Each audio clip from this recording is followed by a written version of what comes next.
the hollow route. The rain-slicked streets of Tokyo glistened like the scales of some vast, slumbering serpent under the neon glow. It was past midnight, and the city's pulse had slowed to a crawl, its frenetic energy dulled by the late hour. The air carried the sharp temps of wet asphalt and the distant hum of a city that never truly slept. In a narrow alley off Shinjuku's Kabukicho district, Kaori Sato stood beneath a flickering street lamp, her breath misting in the chilly October air. Her phone screen cast a pale glow on her face as she tapped through a ride-hailing app, her fingers trembling slightly from the call door, perhaps something else. Kaori was no stranger to late nights. As a junior editor at a small publishing house, she often worked past the last train, piecing together manuscripts under the dim buzz of office fluorescence. Tonight, though, something felt off. The air was too heavy, the shadows too sharp. She glanced over her shoulder, half expecting to see someone or something watching. From the dark mouth of the alley, nothing, just the patter of rain and the occasional clatter of a loose manhole cover in the distance. The app chimed. A driver had accepted her request. Hiroshi T, 4.8 stars. Arriving in 3 minutes. The car's icon, a tiny black sedan, inched closer on the map. Kaori adjusted her scarf, pulling it tighter against the wind. She told herself it was just the fatigue, the late hour, the endless deadlines gnawing at her nerves. But the unease lingered, a cold knot in her stomach that refused to unravel. The car pulled up silently, its engine barely audible over the rain. It was an older model, a Toyota Crown, its black paint chipped and faded, the kind of vehicle that seemed to belong to an earlier era of Tokyo's taxi fleets. The driver's side window was tinted, reflecting the neon signs in smears of red and blue. Kaori hesitated, her hand hovering over the door handle. The app had said Hiroshi T, but the car felt wrong. Too quiet, too still. She shook off the feeling and slid into the back seat. The interior smelled faintly of cigarette smoke and something sharper, like metal or rust. The driver didn't turn to greet her, didn't even acknowledge her presence. His silhouette was slumped slightly in the seat, his head tilted forward as if staring at something far beyond the windshield. A black cap obscured most of his face, and his hands rested lightly on the steering wheel, unmoving. "To Nakano, please," Kaori said, her voice louder than she intended. The driver nodded once, a slow, mechanical motion, and the car pulled away from the curb. No words, no glance in the rearview mirror, just silence. The city blurred past, a kaleidoscope of lights and rain. Kaori leaned back, trying to relax, but the quiet was oppressive. She glanced at the driver again, catching the faintest glimpse of his profile in the mirror.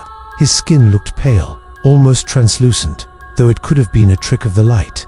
She cleared her throat, forcing a casual tone. "Long night." No response. The car turned onto a narrow street, one Kaori didn't recognize. The buildings here were older, their facades crumbling, windows dark and empty. She frowned, checking her phone. The app's map showed the car moving in the right direction, but the street names didn't match. "This isn't Yasukuni Dori," she thought. "Where are we?" "Excuse me," she said, leaning forward. "I think you took a wrong turn." The driver didn't respond. His hands tightened slightly on the wheel, knuckles whitening. Kaori's heart began to pound. She tapped her phone, zooming in on the map, but the screen flickered, the app glitching. The car's icon was gone, replaced by a blank map with no streets, no landmarks, just a grey void. "Hey," her voice cracked. "Stop the car. I want to get out." The driver turned his head slightly, just enough for her to catch a glimpse of his face in the mirror. His eyes were wrong. Not empty, not lifeless, but hollow, like twin voids carved into his skull, reflecting nothing. Kaori froze, her breath catching in her throat. The car didn't slow. If anything, it sped up, the engine humming with a low, unnatural whine. She fumbled for the door handle, yanking at it, but it wouldn't budge. The locks clicked, sealing her in. Panic surged through her, sharp and electric. "Let me out," she screamed, banging on the window. The glass was cold, unnaturally so, as if it had been pulled from a freezer. Outside, the city had vanished. The streets were gone, replaced by an endless expanse of fog, thick and grey, swallowing the world beyond the car. And then, without warning, the driver was gone. Kaori blinked, her mind struggling to process what she'd seen. One moment, he'd been there, a shadowy figure in the front seat. The next, the driver's seat was empty. The wheel turned on its own. The pedals moved without a foot to press them, and the car continued its relentless journey into the fog. She screamed, her voice swallowed by the hum of the engine and the soft patter of rain on the roof. Hours later, or perhaps only minutes, time seemed to blur. Kaori found herself slumped against the window, her throat raw from screaming. The car was still moving, though she couldn't tell where.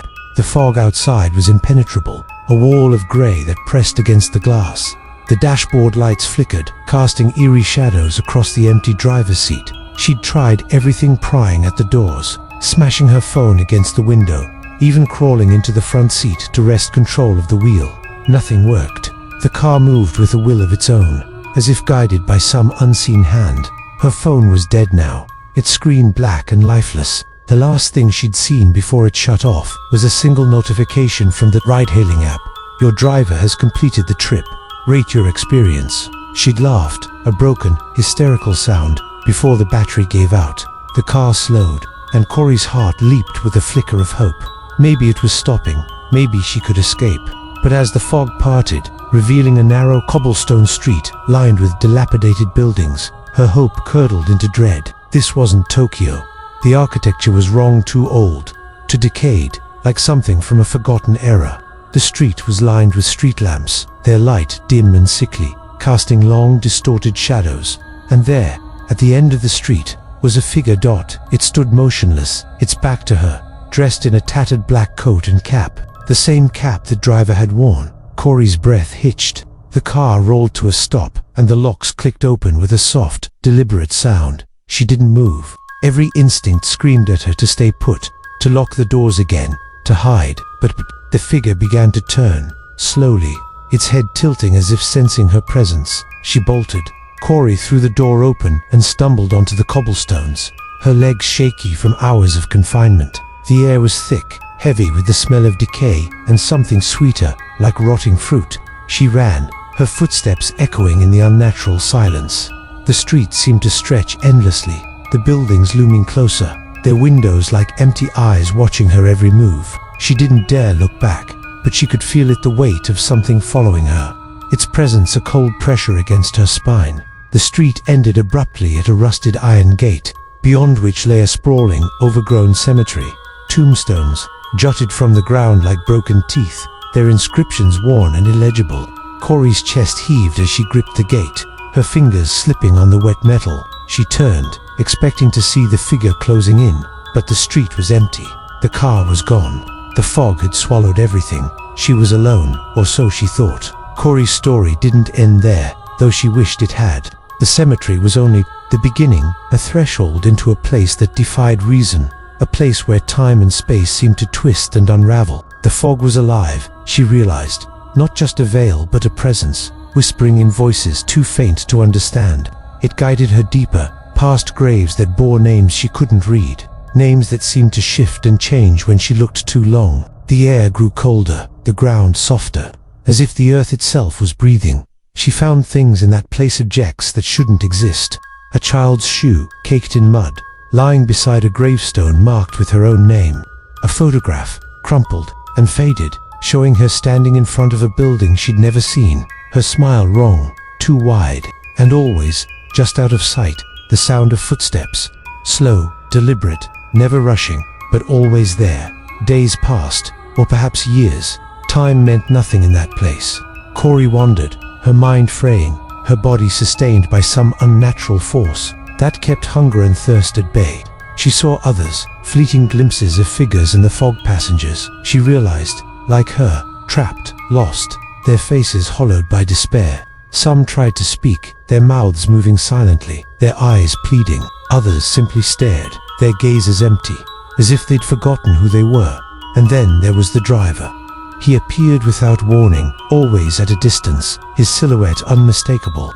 The black cap, the tattered coat, the hollow eyes. He never spoke, never approached, but his presence was a constant.